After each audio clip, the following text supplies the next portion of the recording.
Deetaa ministeera nageenyaa kan turanii fi jechoota isaan barreessanii wal qabatee mana hidhaa keessa turanii yeroo ammaa kana wabiidhaan mana hidhaatii bahuudhaan deddeebiidhaan mana murtiitti dhihaachuudhaan kan mormii isaanii irratti argaman obbo Taayyee Danda'aa barreeffama cimaa barreessin mootummaa Itoophiyaa amma aangoo bulchaa jiru qeequun katabee jira.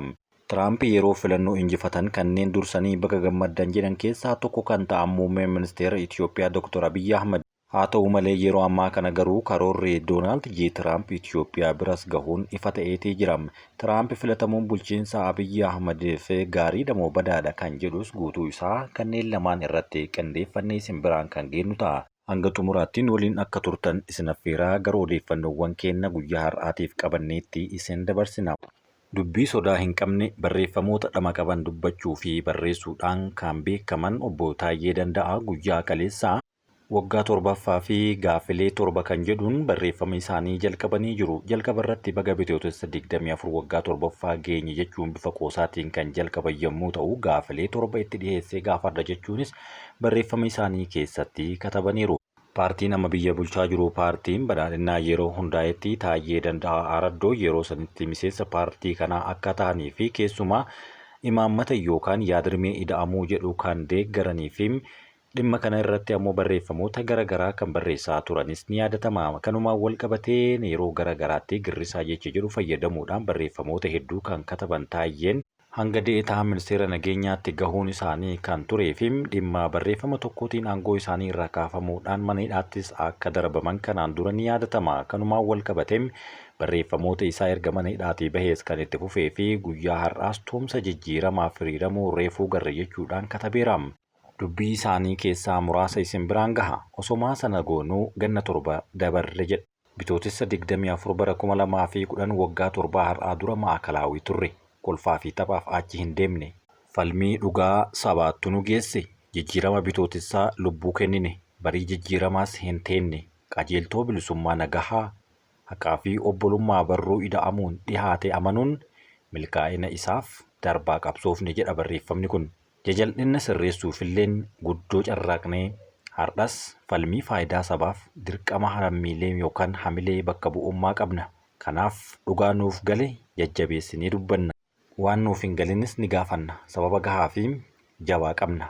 Roorroo hambisuuf malee roorrisaa sabatti jijjiiruuf hin qabsoofne jechuun barreeffama isaanii jalqaban. Yoo dhugaan dhugaaf dubbanne bitootessa 24 taphaan yookaan raagaan hin dhufne qabsoo dhalootaa dhalootatti ceehin asfinne abbootii teenya irraa falmii fara roorroo fuune. Sootuma kufaaqaa itti deemnee sadaasa bara 2008 irraa ammoo tokkummaa sibiila irra jabaatuun gadi baanee jedha barreeffamni Taayyee Danda'aa kun. Qeerroo fi qarree duubaan saba duuchaa hiriirsinee harka qullaa taankii dura dhaabannee ilma intalaa wareeguudhaan cunqursaa didne utubaa roorroo raasuun roorrisaa rifaasifnee jedhan.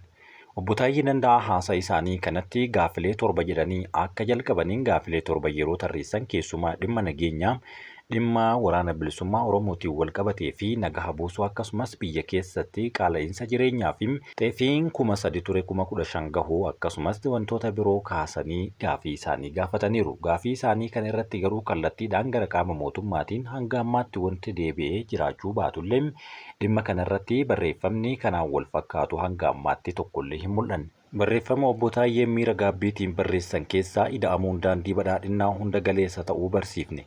Saba jireenyaa fooyyee fi qananii abdachiifne garuu faallaa kanaa dhugoomsine jedhan. Diinagdee hundeen kuffifnee qaala'insa gatii samii geessisne gaafas mindaa baatii tokkoon qallaba waggaa bitanne jedhan.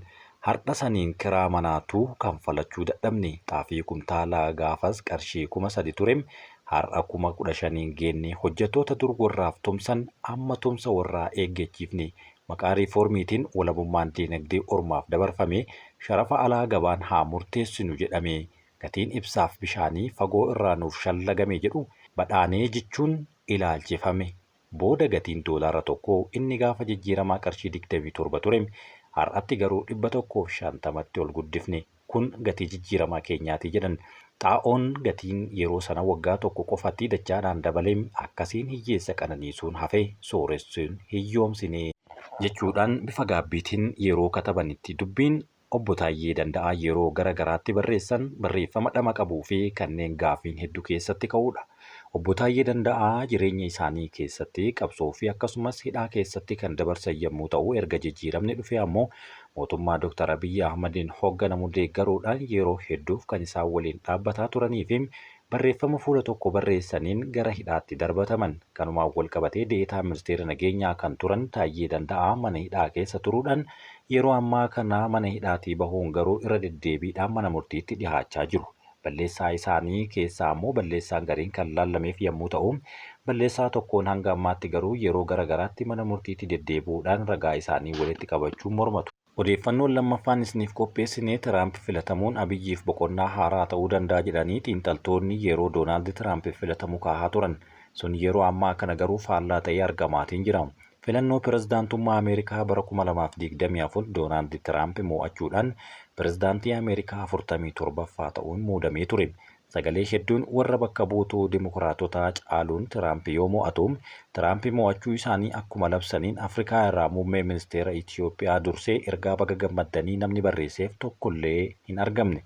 Pirezidaantii Doonaald Tiraamp filannoo mo'achuun deebitee dhufuu keetiif baga gammaddisiin jechuun barbaadaa jedha yaadni Dr. Abiyyi yeroo san barreessan. Yeroo pirezidaantummaa keessanii walitti dhufeenya biyyoota keenya gidduu jiru cimsuun si waliin hojjechuudhaaf hojii guddaa qabaa jechuudhaan fuula X irratti barreessan. Muummeen ministeera Itiyoophiyaa Afrikaa irra jalqabatti yeroo erganiif ofii Doonaald Tiraamp pirezidaantii ta'uun Waayit Haawusitti deebi'uun Itiyoophiyaadhaaf carraa akkamii fide yookaan hoo carraa maalii itti fide? Moo akkuma bulchiinsa Joo Baayiden qoqqobbii garaagaraa Itiyoophiyaa irra kaa'e, bulchiinsi Tiraampis qoqqobbiiwwan Itiyoophiyaa irra kaa'an itti fufsiisa kan jedhamu irratti xiinxaltoonni siyaasaa hedduu garuu haasaa isaanii hedduu katabanii turan. Waraana kaaba Itiyoophiyaatti gaggeeffamee ture wal qabatee mootummaan sarbama mirga namoomaa garaagaraa raawwate jechuudhaan bulchiinsi Joo Baayiden yeroo sanitti Ameerikaa bulchan Itiyoophiyaa irra qoqqobbii garaagaraa kaa'ee turuun isaa dhiyeenya kana waan yaadatamudha.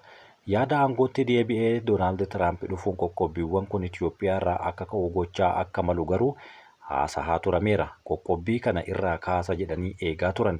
Garuu hanga yoonaatti Doonaald Tiraamp qoqqobbii kana dhiisuu hafeera. Tiraamp wanti inni yaadu guddina diinagdee Ameerikaatiif malu bu'aa isaa kan buusu malee biyyoonni biraa barbaadan guddatanii barbaadan guddachuu baatanii yaada isaaniiti miti. Sababbiin isaa diinagdee qofa irratti kan hundaa'udha. Waraanni Tigraay Itiyoophiyaa qoqqobbii garaagaraatiif saaxilee ture kan eegale bara 2020tti akka lakkoofsa faranjootaa osoo Doonaald Tiraamp aangoo isaanii irra jiran ture. Filannoo bara 2020 Ameerikaan geggeessite irratti Tiraamp mo'atamuu irraa kan ka'e Joo Baayiden pirezidaantummaa isaanii qabatee pirezidaantii Ameerikaa 46ffaa ta'uun muudame.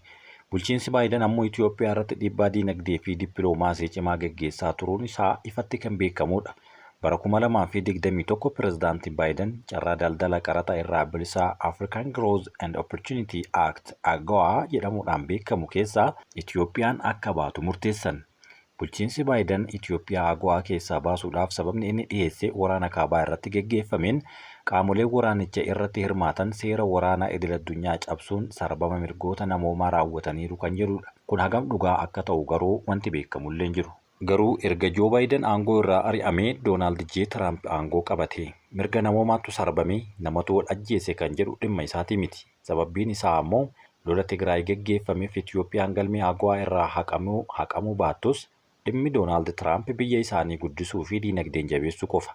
Wantoonni Itiyoophiyaatti oomishaman akka gabaa Ameerikaatti hin galle dhorkanii turan warri dimokiraatotaati. Kuni garuu Tiraampiin biratti baay'ee balaaleffatama. Sababbiin isaa Itiyoophiyaan akka barbaaddetti Ameerikaatti qabeenya ishii ergachuu ni dandeetti jedha. Wanni akkasii Tiraamp yookaan warra Rippaabilikaanii biratti gaafa ilaalamu warra mirga namoomaa keessa nu hin galchu jedhan gabaasa isaanii keessatti. Gabaabumaaf oomisha dhiyeeffachuu taanaan oomishni keessan qulqullina yoo qabaate nuyi isinirraa binna kan jedhu qofaadha. Kanaaf Itiyoophiyaan AGO'tti illee deebi'uu akka dandeessu kanaan ilaalamaa tureera. Garuu hanga ammaatti osoo hin mirkaa'in hafeera. Rakkoon nageenyaa Itiyoophiyaa keessa bakkeewwan garaagaraa jiru karaa nagahaan akka furamuuf bulchiinsi Baayiden Itiyoophiyaa irratti dhiibbaa gochuu irraa kan ka'e tarkaanfiin garaagaraa irratti fudhataa ture. Tarkaanfii kanneen keessaa tokko qoqqobbiidha. Keessumaa waraanni kaaba Itiyoophiyaa waliigaltee Piriitooriyaatiin akka xumuramu gochuudhaaf gaheen bulchiinsa Baayiden salphaa hin turre.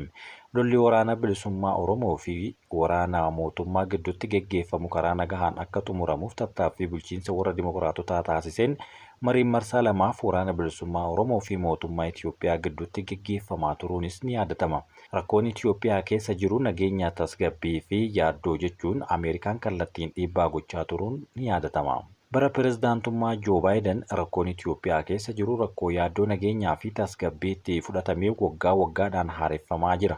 Tiraamp waan akkasii irraa garuu dhimma hin qabu. Kun ammoo hooggantoota akka biyya Itoophiyaa carraa guddaa bana. Hafuura isaan baafachiisa jedhamee abdatame. Siyaasa isaan geggeessan keessaa harka kaa'uun akka hin jiraanne raggaasisuuf jechuun pirezidaantummaan Tiraamp geggeessitoonni Itoophiyaa dhiibbaa jalaa akka bahan carraa isaaniif kennuu mala jechuudhaan yeroo Tiraamp filataman sanitti namoonni hedduun xiinxaltoonnis kaa'anii turaniiru. Kamalaa Haaris osoo mo'attee ejjennoon Ameerikaan Itoophiyaa irratti qabdu akkuma jirutti kan itti fufuu ta'uu yoo himamu, Itoophiyaan jijjiiramoonni xiqqoon illee jiraachuu mala. Garuu Tiraamp mo'achuun biyyoota Afrikaa hedduu dabalatee mirga namoomaa caalaa daldalaa fi dhimma nageenyaa irratti xiyyeeffannoo kennuu danda'a jechuunis kaahamaa jira. Dorgommii Chaayinaan Afrikaa irratti gootu caaluufis Afrikaatti daldala cimsuudhaaf pirojektiiwwan adda addaa deeggaruu akka malus yaanni yeroo sanitti kaahamaa ture ni jira. Fakkeenyaaf dhimma Somaaliyaa, Itoophiyaa daangaa deeggaruu, Somaalilaandiif beekamtii kennuu fi olaantummaa Itoophiyaa gaanfa Afrikaa irratti qabaattuuf kan Dimookiraatotaa caalaa bulchiinsi Tiraamp deeggaruu akka danda'u tilmaamamaa turee jira. Garuu tilmaamni sun dhugatti hin hiikamne. Inumaayyuu bulchiinsi Tiraamp Somaalilaandiif beekamtii kennuu fi Itoophiyaa jajjabeessuu irra tarbeem yeroo ammaa kanatti Somaaliyaa waliin ulaa galaanaa fi iddoo leenjii waraanaa akka qofaatti argatu mijeeffataa jira. Tiraamp filamuun mootummaa Itoophiyaa irra dhiibbaa akka hir'isu kan kaasan xiinxaltoonni hedduun kun kanneen Itoophiyaa keessatti karaa hidhannoo yookaan karaa nagahaa mootummaa mormii fi dhaqnii deeman rakkoo isaanii karaa nagahaatiin akka furatan yookaan karaa waraanaatiin akka furatan Doonaald Tiraamp dhiibbaan inni taasisu tokkollee hin jiru. Gaanfa Afrikaatti waajjirri ergamaa addaa Ameerikaa cufamuu akka danda'u kan dubbatan xiinxaltoonni waa'ee Itoophiyaa dhimma warra Itoophiyaati malee dhimma warra keenyaa miti jedha warri Ameerikaa. Itti dabaluun Doonaald Tiraamp faannoodhaaf poolisii hin qabu, WBO'dhaafis akkasumas hidhattoota birootiif poolisii hin qabu, Abiyyiin poolisii hin qabu. Tiraamp poolisiin isaa kan mataa isaati. Kun ammoo carraa Ameerikaa deebisanii guddisuu kan jedhu kan yeroo ammaa ittiin dhaadatudha. Rippaabilikaanonni dhimma keessoo biyya keessaa galuu irratti hangas mara baay'een fagaatan. Waraana kaaba Itoophiyaa Dimookiraatonni Abiyyiin yookaan mootummaa Itoophiyaa amma biyya bulchaa jiru dhiibbaa guddaa irratti taasisan boodarra garuu aagawaa keessaas baasutti ga'e. Tiraamp filatamuun kanallee sirreessuu danda'a jechuudhaan xiinxaltoonni hedduun kaasaa turaniiru. Garuu xiinxalli isaanii kun hangam dhugaadha kan jedhuuf baay'ee rakkoo keessa galeera. Yeroo ammaa kana Doonaald J. Tiraamp rakkoolee garaagaraa qabatee Itoophiyaa fi biyyoota addunyaa guututti as bahe. Biyyoota kana keessatti wanti inni as baheen qaraxa yookaan haaloo bahuu kan jedhu. Biyyoota ollaa isaanii keessattuu kanneen akka Meeksikoo fi Kaanaadaa irratti qaraxa haaloo bahuu kan kaahan Doonaald J. Tiraamp. Kun ammoo sababii qoricha sammuu namaa hadoochuu fi godaantota natti gadi dhiyeessu jechuudhaan kan himatu yommuu ta'u, yeroo ammaa kana biyyoota 60 ol guyyaa tokkotti qaraxa irra kaahuunis dhagahameera. Qaraxa kana keessa kan oolte Itoophiyaan kan jalqaba Afrikaa irraa baga gammaddanii ittiin geetteedha. Qaraxni kun kan Itoophiyaa irratti ga'e 10% akka ta'uu fi meeshaalee Itoophiyaan gara Ameerikaatti ergitu irratti 10%tu qaraxa kaahama. Kana jechuun biyyoota addunyaa hedduu keessaa 10% gadi aanaa fi kanneen biyyoota birootiin walqixa ta'edha. Biyyoonni hedduun Afrikaa keessaa kanneen irratti kaahame Afrikaa qofa osoo hin taane biyyoota Eeshiyaa fi gamtaa Awurooppaatis irratti kaahameera. Biyyoota Afrikaa keessaa kanneen hanga 47% irratti kaahamanis ni jiru. Kanneen akka Maadaagaskarii fi Naayijeeriyaa akka fakkeenyaatti fudhachuu danda'u. Biyyoota Itoophiyaa daangessan biyyoota 6 yeroo ammaa argaman keessaa biyya takka qofatu dhukkuba qaraxa Doonaald Tiraamp kanaan hin qabamne. Biyyi tun ammoo Somaaliyaa qofa. Somaaliyaan dhiheenya kana qarqara galaanaatti iddoo barbaraa fi kanneen biroo irratti iddoo Ameerikaan barbaadetti iddoo waraanaa fi dooniidhaaf ta'u kan sii mijeessa jechuudhaan xalayaa gara White House-tti ergite. Sababni guddaan kana ta'uu mala jechuunis xiinxaltoonni hanga ammaatti kaahaa jiru. Yaada keessanis yoo qabaattan karaa koomentiitiin nu biraan gahuu ni dandeettu. Kanarraaf isiniif qopheessinee kan hanga ammaatti dhageeffattanidha.